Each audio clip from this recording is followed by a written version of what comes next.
Ngethuba enika ubungqina, unkosikazi Mokholo uvakalise ukuba wayemadolwa nzima ukuxelela usihlalo webhodi yakwa Eskom ukuba achithe intlanganiso yebhodi kuba oko kwakukhabana nolawulo olululo.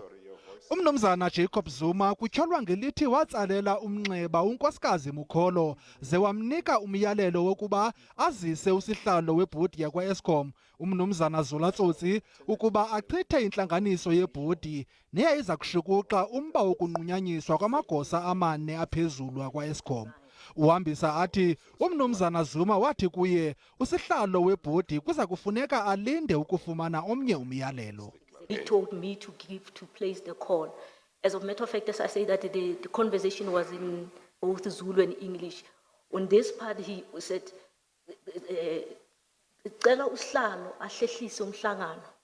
Oh, yes, okay, yeah, okay, and then that's when I asked. Yes. That, but Okay. I suspect he's going to ask for the reasons for the postponement. Yes. And he said, no, tell him to await further instruction from the minister.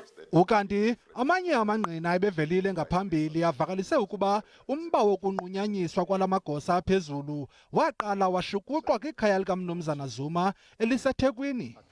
Unkosikazi Mokholo ukwaphawule nangomba wokuba wamnqanda umphathiswa wamaqumrhu kaRhulumente unkosikazi Lynn Brown ukuba angangeneleli kwimiba yokusebenza kwebhodi. When I realized that indeed some of these issues are matters that actually the board could deliberate on and then decide and make a proper resolution and a report to the minister. There's no need, you don't need a shareholder when you're discussing that kind of detail.